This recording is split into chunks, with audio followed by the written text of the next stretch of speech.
I don't know if I feel privileged to come up here on this side of the classroom this morning, or not. Yeah, we all have heavy hearts, and everybody here has a story about Jim that they could certainly tell, and we'll probably tell a lot of stories about Jim. And part of our lesson today dovetails into Jim. I did text with Ann. I went to see him when he was in the hospital, and when he had a stroke, and Emmett came in that day that I was there, and then I went back a second time, but I didn't get to see him when he was in Encompass. I started to go see him when he was in Encompass, but they moved him from Encompass back to the hospital, and she had told me what was going on, and Kathleen related to me. It was, her being a nurse, it was like, it's coming to a close. And so we left to go to Columbus, and I texted with her, and I told her, I said, and I think I shared that with Emma this morning, that God was calling Jim to his highest calling ever. So his calling that he so profoundly wore many times in our Sunday school class with his colonel outfit on, which I'm kind of envious, because that's such an accomplishment that he had, and he worked hard to get it, and he was well respected because of it. But he's got a higher calling than even what he served here, and for that I can only imagine his excitement that he's going to have. And maybe I'm sure he's already being comforted with God's angels as he's getting ready to depart and go to his heavenly home, and we'll see him again. Amen. That's a cool thing. Amen. And Jim's probably going to say, "What took you so long?" Because we'll say, "You missed the Sunday school class, Jim, on today, on May 31st, and we'll tell you why you missed it and what the importance of that is." You got your prayer list here, so I'm going to skip past that. The first thing we're going to talk about this morning is in chapter 4. It starts out with this. "Now I say, as long as the heir is a child, he does not differ at all from a slave, although he is the owner of everything." And I want to expand upon that. I hope we'll get through chapter 4. We may not get through verse 2 or verse 4. But this past weekend, we went to Columbus to watch our granddaughter, who had her birthday yesterday. Big 14, play softball, and that's one thing she loves, and she's pretty good at it. So that's a picture of her at a place called Berlinger at Columbus. And at Berlinger, they have 31 softball fields. Wow. The most softball fields and baseball fields than any place else in the country is in Columbus, Ohio. So they were playing at, I don't know, like yesterday they were at field 19 and field 17 that we got to see. They played they played 5 games yesterday, 2 the day before, they played 2 today. So it's kind of like our prison ministry. When we go and we just play a bunch of games, they do the very same thing. So that takes place there. So my question to you is, who is an heir? It says here, as long as the heir is a child, he does not differ at all from a slave, although he is the owner of everything. Ponder that thought with somebody like this. You got a little kid whose parents are extremely wealthy. They may have a trust account. They may have a will. And they may say that, Billy Joel, whatever this kid's name happens to be, and Mr. Butler, Mr. Butler's here to take care of him because he can't make those financial decisions. He yet owns everything that his parents had, the big mansion, all the business and all the money and this and that. He owns it all, but he can't control any of it. He's no different than what Paul is saying right here. He's just a slave. He's part of it, but he's not it. And that's what Paul's trying to share with us. And you guys might remember this story, the story of Richie Rich, right? Same kind of concept. He had all this wealth. But he had the butler that was helping him control all of his funds because he wasn't ready of age so he could be entitled to this. Interesting enough that in the Middle East, particularly back in the first century, in the Orthodox Jewish community, you've heard of the mitzvah, with the coming of age, at age 13 or whatever, they have their party, and the same thing for the girls and this, that, and the other. Well, the real Orthodox Jewish people, you're not considered an adult until you're 40 years old. And at 40 years old, then you can make the decisions that you're supposed to make. And you can think about that for a second. I mean, really, seriously, how many 13-year-olds are ready to make decisions in life? I mean, they're not ready. Some of us think, we might not be ready. I might not be ready at 65 to make the decisions I need to be making. So we have the story of Richie Rich. So then let's go down here. This is where we might get stuck.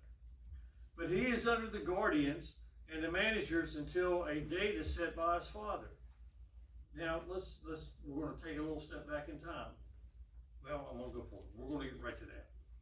So also we, this is verse 3, while we were children, we were held in bondage under the elemental things of the world. They call those, the commentators were calling those the ABCs of the world, the things that are simplistic, that's all around us that we think that we're tied to, that we're not tied to, but we act like we're tied to them. And then it comes down here to verse 4. And it says, but when the fullness of time came, God sent forth his son, born of a woman, under the law. Okay? And the fullness of time. Now let's go back up here to, as long as the heir is a child, he is not different from a slave, but through he is owner of everything. Ultimately, in this fullness of time that we see in verse 4, we find ourselves in 1 John 3:1. It says this. It says, see how great of love the Father has bestowed upon us, that we should be called children of God, and as such we are. For this reason the world does not know us, because it did not know him. In Ephesians 1:5 it says this, he predestined us to adoption as sons through Jesus to himself, according to the kind intention of his will. Again, adoption, being an heir, being a child. And we see in John 1:12 it says this, but as many as received him, to them he gave the right to become children of God, even to those who believed in his name. So we have an heirship that's being passed to us from God to you and I. And we're going to talk about that. And it comes in the fullness of time. When is the fullness of time? In the fullness of time, why didn't God just, after he created an Adam and Eve, stop there? Why didn't God stop after Noah? Why didn't God stop after Abraham? Why didn't God stop after John Wayne? I always liked John Wayne when I was growing up. He was rough and tough. Gunsmoke, I like Gunsmoke too. But what the fullness of time hasn't happened yet. Fullness of time is God's.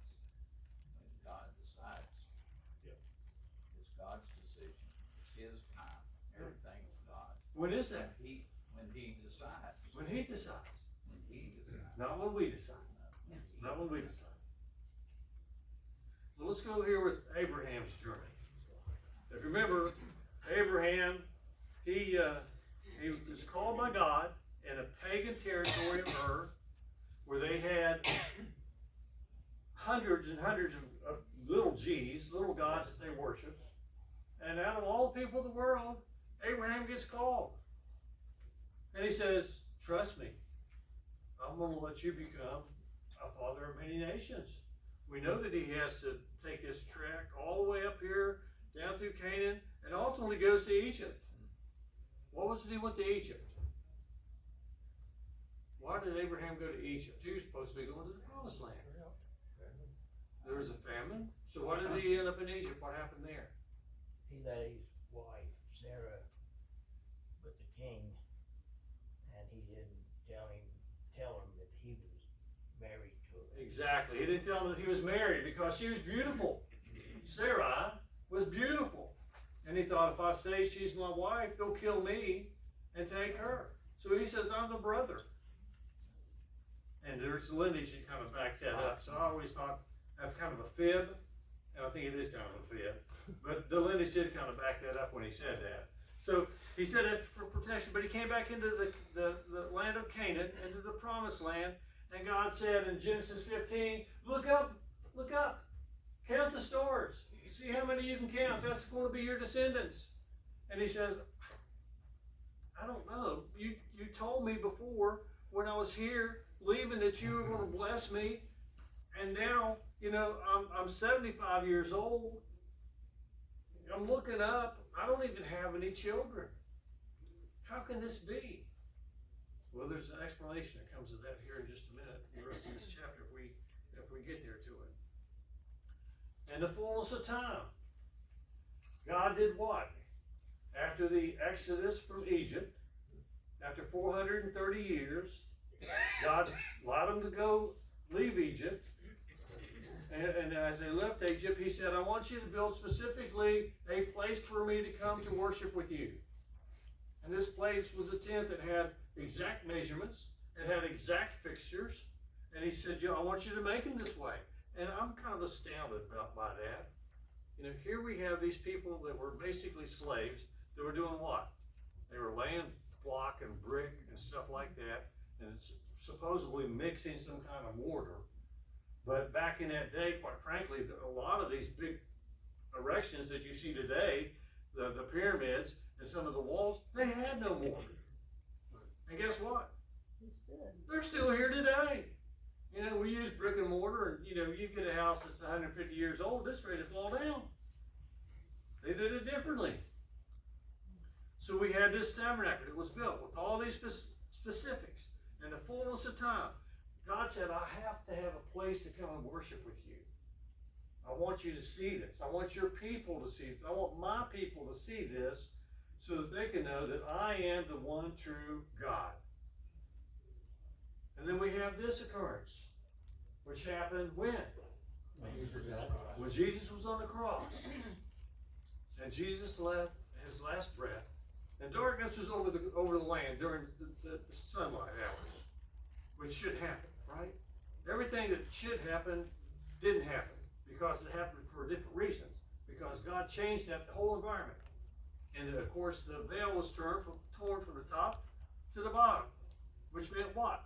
It meant you and I Can't have access to God. We had the free access to God. We didn't have to go to this priest over here to have free access to him. Because why? Let's go over here to Hebrews chapter 7. Hebrews chapter 8. I'm sorry. And we have Paul saying this. Now the main point in what has been said is this. We have such a high priest who has taken his seat at the right hand of the throne of the majesty in heaven. Who's this high priest? Who? Jesus Christ. Jesus. It's Jesus. A minister in the sanctuary and in the true tabernacle, which is the Lord, pitched not of man. For every high priest is appointed to offer both gifts and sacrifices. What did Jesus give? He gave his life and he gave his sacrifice.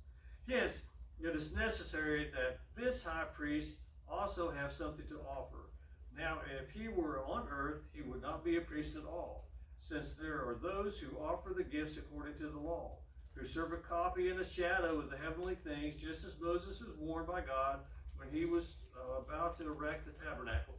For see, he says, that you make all things according to the pattern which was shown you in the mountain of Mount Sinai, right? But now he has obtained a more excellent ministry by as much as he is also the mediator of a better covenant. Oh my gosh, we have a better covenant. We have an old covenant, and now we have a new covenant. The old covenant was what? Law. There was the law given to us by God to Moses. So many religions, there are hundreds of religions out there, right? Yeah. And I heard a commentator, a pastor saying that Christianity is not a religion. And that the only true religion is Judaism. And the reason the only true religion was Judaism is because God gave the religion to the Jews. He called the Jews. We're grafted in. He called them specifically. Out of all the people of the world, he picked out Abraham and Sarah. And then from them, we go down to Isaac, and we go to Jacob, and we go to the 12, right? And then we branch out from there. But the old covenant, you had expectations. In the new covenant, you got realization. You got the shadow, you got the substance. You got the type, you got the antitype. You got the anticipation, you got the accomplishment. You got Moses, you got Christ. You got prophetic things, you got the fulfillment. You get the point. Everything that was in the old is fulfilled in the new. Verse 4. But when the fullness of time came, the fullness of time came through Jesus. That's the whole point. It says this. The law, this is another illustration. You didn't get to hear my illustration before, but I use the illustration as a thermometer. The thermometer tells you that you're sick, but the thermometer can't heal you, right? The law tells you that we have sin, but the fact that we have the law doesn't heal us from our sin. A mirror, when we look in the mirror, and one of the commentators that I was listening to, he gave this illustration, and I'll kind of paraphrase it. I'll Morganize it because I can't remember what he said. You know, you look into the mirror in the morning and you're like, oh, look how beautiful I am, right? No, you look in the mirror and you're like, oh my gosh, I gotta fix my hair. Not me, but you know, my hair's going this. It used to be before I got the cut. You know, your hair goes like this in the morning because you sleep on your pillow, and you're like, where's my makeup? You know, I need to do this. I need to do that. You know, when you look in the mirror, because you need to fix yourself. You can't take that mirror and start rubbing that mirror all over you to fix yourself, can you? No, you need something else to fix yourself. And it's the same way with Jesus and the law. The law shows us the mistakes we have, but it doesn't fix us. And that's the whole point that Galatians, and that Paul is talking to in Galatians. Because he's going around, and he went all to these different cities, and he's telling them the good news. You don't have to go to the law. The law's been replaced, although, if you recall, in the New Testament, it does say that not a dot or a tittle from the law has been removed, right? Because the law was there to tell us we still have sin. But Jesus fulfills the law. When we look in the mirror, we see Jesus. We don't see Jesus, but you know, that's how we get healed. Jesus is the light of the world. John 8:12. I am the light of the world. Whoever follows me will never walk in darkness, but will be the light of life. I will be his light of life. Let's go back to our verses here. And I'm going to read 4 again and go down. But when the fullness of time came, God sent forth his son, born of a woman. Well, I got to stop there again. And the fullness of time came. Let me stop for a minute, and I don't want to make this a bigger point than what it should be, but you know, Jim Spurlock's on a lot of our hearts because you all have known him a lot longer than I have. I've only known him for like 4 years. Some of you all have known him for 14 or 40 years. I haven't known him that long. But Jim would come up to me oftentimes after the lesson. You know, he never told me I did a bad lesson. So every time he gave me a promise that what I did, you know, I kept looking to make sure his nose didn't get any longer, like he wasn't telling me the truth. But Jim was always attentive, and he's like me. He basically has a comment to say about the comment that somebody else said. And that's okay, I think. Because, you know, it was like the other day in church. We're sitting there on Wednesday night, and and Trent's going through a Bible study, and he gets to it, and he says, Mark, what do you think? Do you think that was right? And I said, yeah, sure. And he goes, well, I don't think you think that was actually right, you know. You have an opinion. And I'm kind of like Paul. You know, I didn't go to seminary. I didn't go like my son to Dallas Theological Seminary and his wife and then getting 2 and 3 and 4 master's degrees. You know, I'm kind of like Paul. Because Paul, when he was blinded by the light, by Jesus, on the road to Damascus, he had to go to Ananias, and what happened? His eyes were restored, and then he sent off to Arabia for 3 years. So he was taught by God, Jesus himself. And he says that. I was taught by Jesus. You know, he didn't go to the 12 disciples and go to school with them and say, hey, tell me everything that happened by the 3 years that you guys were walking around the Sea of Galilee. All this other stuff. Tell me about all the 5,000 people being fed. How'd that happen? Tell me about that crazy man in the graveyard that was tearing off chains and stuff. What in the world? How did that happen? He didn't ask about that. He went around talking about the Jesus that saved mankind. The good news. That Jesus became a man. Left his throne in heaven, became a man. Went around and healed people. Spoke the good news. Had no end. Well, he had a lot of enemies, but he didn't hate anybody. He loved everybody. Because he created them. In John 1, what's it say? That all things were created for him, by him, and with him. From the very beginning. Another commentator I heard said, think of this. Jesus is the only person that ever lived that wasn't born. That sounds like a Roy Maynard thing, doesn't it? It is. Because Jesus always was. Before Genesis 1:26, hour. You know, he was there at the beginning. John 1, and the beginning was the Word. You know, he was there always. There's not been a time that Jesus was not. And when he became a man, he gave us a direction we're supposed to follow. All this happened in the fullness of time. So when are we going to be called up? Why are we still here? Why haven't we heard this shout and this trumpet blast? Well, he's not done with us. Because the fullness of time hasn't happened yet. You and I still have a job to do. Whether we're doing something in a church, whether we're doing something in a Sunday school class, whether we're doing something at work, whether we're doing something at home, whether we're doing something in our neighborhoods, whether we're doing something while we're fishing with our buddies, or we're doing something when we're shopping, you still have a job to do. I was sharing this with a guy yesterday at the softball field. He was a coach of the other team, and I was sitting there in my chair just rocking back and forth, and you know, these little prop out things you fold out and they expand and you get to sit in them. And I was there with the family and on the first baseline, and after about 5 or 6 innings, he comes over to me and he says this. He goes, you know what? I said, what's that? He goes, you can spray a little bit of oil on that chair and it won't squeak. And you know what? He's right. I couldn't hear it squeaking. You know, I can't hear out of this ear.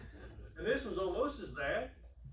So I didn't even hear it. I said, well, I don't even hear it squeaking. And my wife's like, oh gosh, where's your hearing aid? And I'm like, I didn't hear it. And I said, well, I said, you know what? The good thing is I can make it squeak. He said, you're right. And then it got into us having a discussion about prison softball. I said to him, I said, at least I'm glad I'm here. He said, me too. I said, because I said, next week at this time, I'm going to be in prison.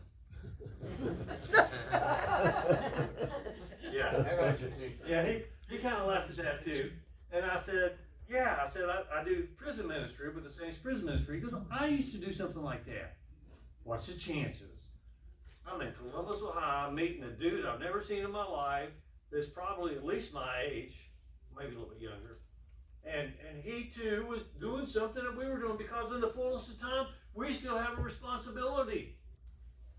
We haven't got past that responsibility.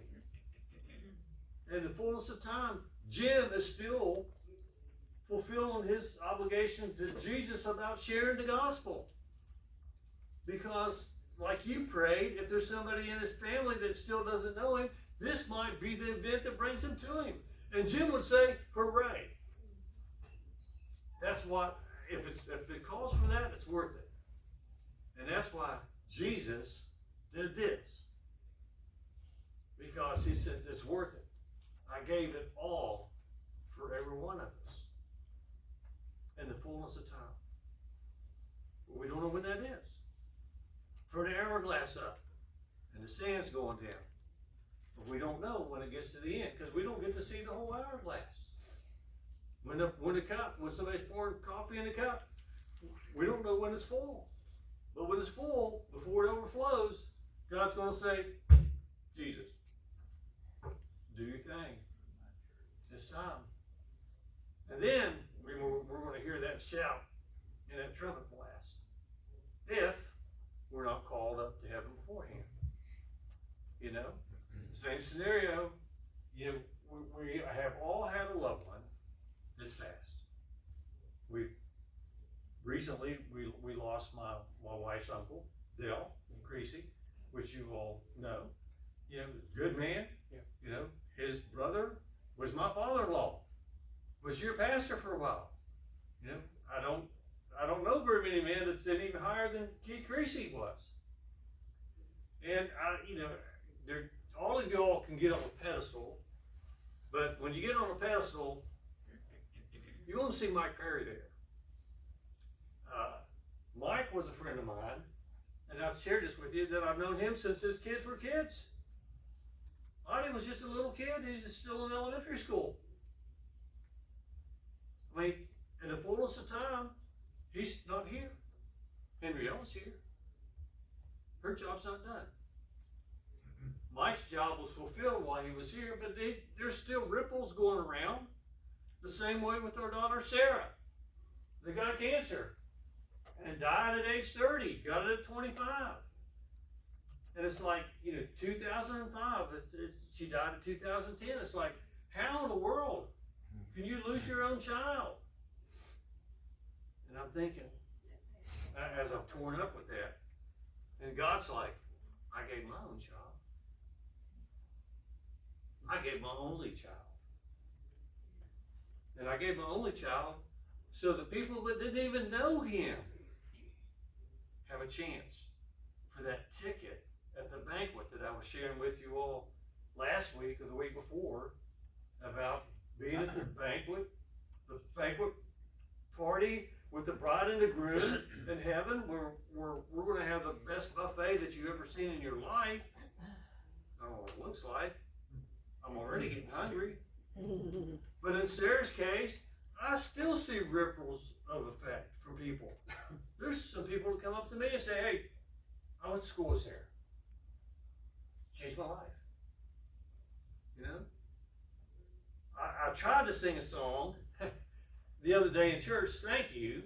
It was good. I forgive him to the Lord. It was good. Well, I thank you, but I wanted to get through it, I practiced it. I practiced it at home. I sang it so many times.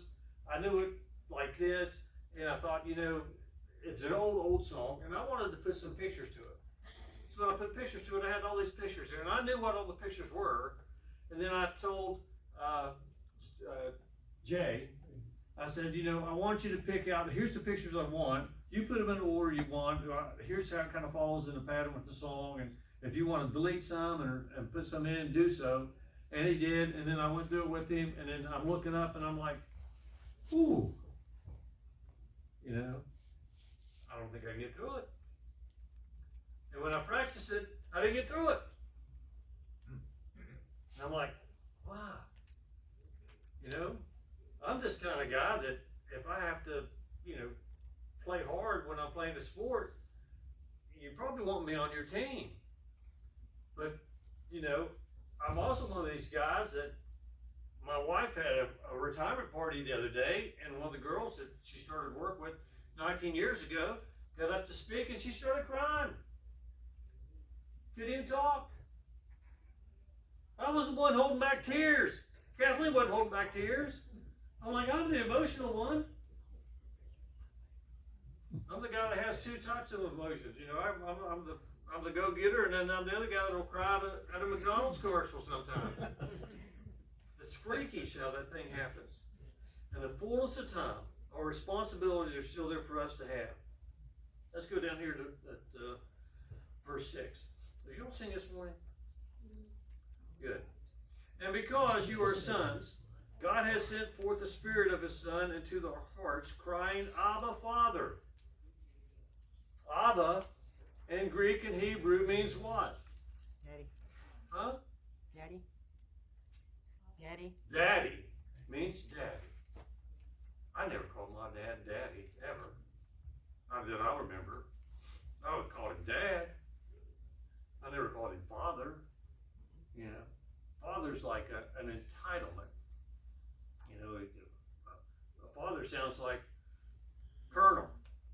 You know, it sounds like you've earned something really, really major. Daddy or dad seems like something really personal. And he says, we are crying with our hearts, calling him Abba, Father. Daddy, Father. How in the world? In the Old Testament, we had to have somebody else go and talk to God for us. We had to have the priest. But then the veil was torn in two. And then it says now we can call him Daddy. I personally have a problem with calling God Daddy. I don't see that. But that's what he says. It's in front of me. I have to believe you can do that.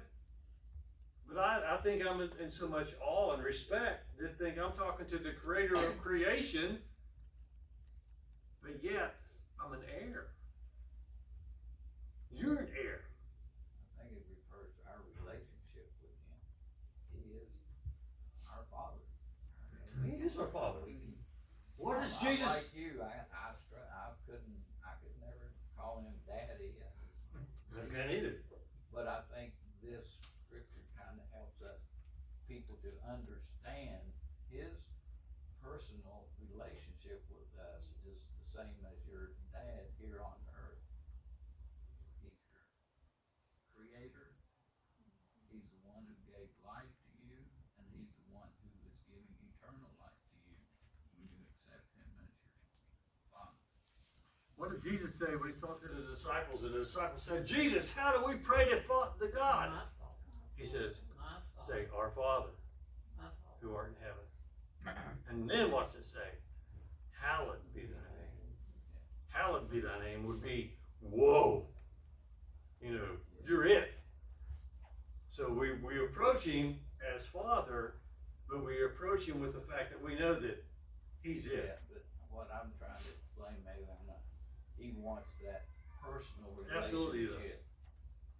And if you're always, setting him high on the pedestal where he belongs, I want a personal relationship with you.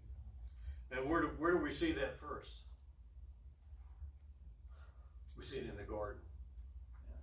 When Adam and Eve were walking around in the garden, and God was talking to Adam and having conversations with him in the garden. That's what he wants with us. He wants to have that personal conversation with us, like you're saying. Yeah. Even though we realize he's it. He's God, but yet he wants that personal relationship with you. He does. So, in the fullness of time, whenever that happens, it's in God's timing. Ecclesiastes 3:1. To everything there is a season, a time for everything, a purpose under heaven. We get, in our area in West Virginia, one of the few benefits of being in West Virginia, is we get 4 seasons. We get spring, summer, winter, fall, right? Sometimes in the same week. You get to enjoy it. You know, if you're in Florida, you just get summer for 12 months. Here we get 4 seasons. No, actually we get 2 seasons. Winter and road construction. That is a really good point. I'm going to tell you that right now. Pax Romana. What is Pax Romana? Huh? It's the peace of Rome. Well, Pax Romana was established because Caesar Augustus inherited it from Alexander the Great. And Alexander the Great passed it on to Caesar Augustus, and Caesar Augustus said, Pax Romana, for 200 years we're going to have peace all around here. They built 250,000 miles.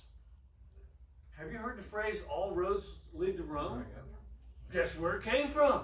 They built all these roads that led to where the Caesar Augustus was at. The Caesar Augustus is a title, like President, whoever. Caesar was up here. So all the roads led to Rome. And guess what? God used those pagan people, just as he used Cyrus, and just as he used other people, to help bring people to him. Because now, Paul and these other evangelists could use these roads to go on to these Galatia and all these other places that they were going to. In the fullness of time, God made it all happen. And for the first time, there is access freely to go around and share the gospel. 200 years there's supposed to be peace. We need to enact that right now. Ain't gonna happen. Ain't gonna happen. All right, we're gonna finish this chapter next week. Okay? I am gonna be in prison next week. And I'm gonna cheat. We play on Saturday, someplace up past Canaan Valley, and one of our members on our squad his dad has a house up there, and they offered us to stay up there on Friday night. So I'm going up Friday morning, and I'm hitting Canaan Valley, and I'm gonna find 18 holes. It's not gonna be hard. I'm gonna enjoy myself. But do keep the Spurlock family in your prayers. And as you said, the ripple effect from what happens who knows how far that's going to reach out. Jim was connected with a lot of people because of his background. Law, military, he's connected with a lot of people, and that ripple effect is going to be broad. Thank you for coming to the Lord, because you look out once you're in heaven, you're going to see people coming up and say, I'm here because you talked to me. I'm here because you did this. I'm here because I saw you do that. And the same thing happens with you.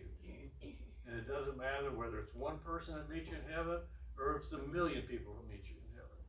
Our job's still to be done. Okay? Let's close in prayer.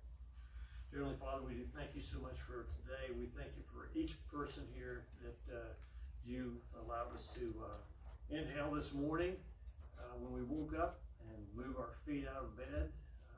Even though sometimes we don't want to, and start our day. And you've got a day planned for us. You've got a beautiful sky in front of us and warm temperatures. And I just pray that that sensation we felt among the Spurlock family, that they will see the beauty in your creation, because it says in your word that there is no excuse, that we can see you through your creation. And we are grateful and thankful for that. I pray now that you would just be with us as we go on to the morning worship service. Again, as I've prayed before, just use us as sponges so that we can absorb your word, and that you will squeeze us at the appointed time to let your word out for those that you put before us. Again, we thank you and we praise you for all you've done. In Jesus' name I pray.